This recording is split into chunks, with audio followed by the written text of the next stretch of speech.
May nabili ako mga damit na tag 8.75 real lang. So, papakita ko na sa inyo.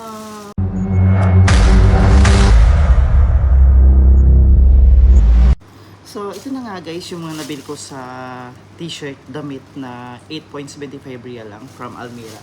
Kasi nga, nung nakaraang araw is pumunta ko na Almira para mag-grocery dito sa aking maliit na cafeteria. And then, pumunta ko sa mga damit na mga section and then may nakita kong mga murang damit. So, ito na nga guys yung damit ko. 2 piraso lang yung kinuha ko kasi ito yung nagustuhan ko na color.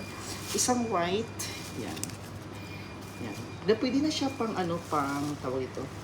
Pantulog or pambahay lang siya. Is pwede rin papasok dito. Yan. Maganda yung tela niya guys kasi nga ang lambot. Tapos cotton pa siya. Malamig, hindi siya mainit na tela. Ito yung isa. Tag 8.75 real lang siya guys.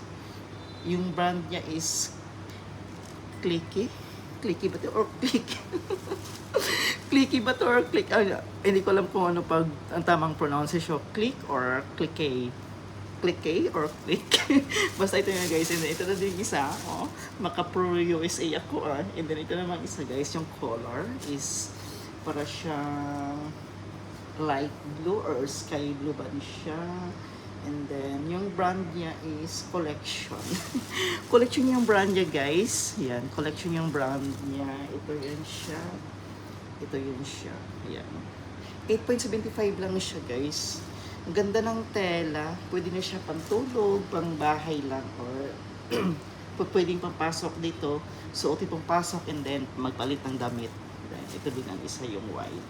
Is meron doong color yellow, kaso yung mga damit namin dito is puro naman yellow. So, I rather to choose this one, the color white and this one, the light blue.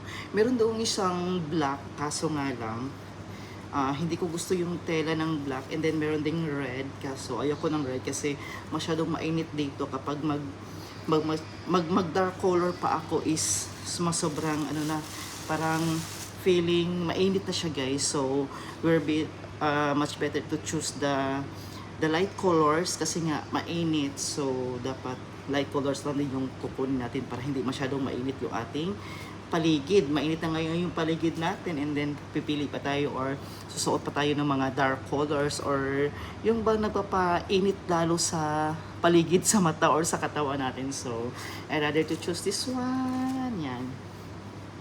Ito lang siya guys. Halagang 8.75 real ang isa. So, mga 17.50 lang siya.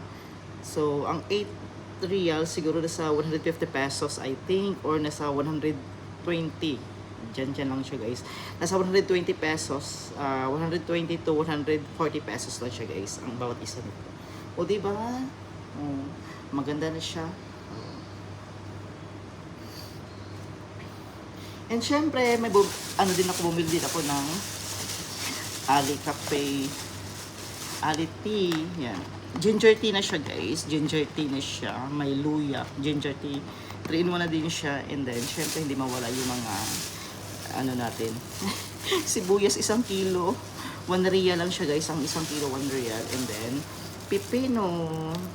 Ang 5 pieces na siya is nasa 2 real lang siya guys. So, ito lang mga yung aking mga nabili for today's video. Maraming salamat.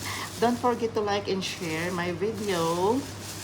Paki-comment pa rin mga kung maganda ba yung damit. Ha? Honest review lang ninyo. Pero sa akin, ayos na siya. Maganda siya. Yung tela niya is napakamalambot. Cotton siya. At saka malamig. Kaya nagustuhan ko siya kasi nga malamig talaga yung tela niya. So, ito lang po. Maraming salamat sa lahat. Bye-bye everyone. Don't forget to comment.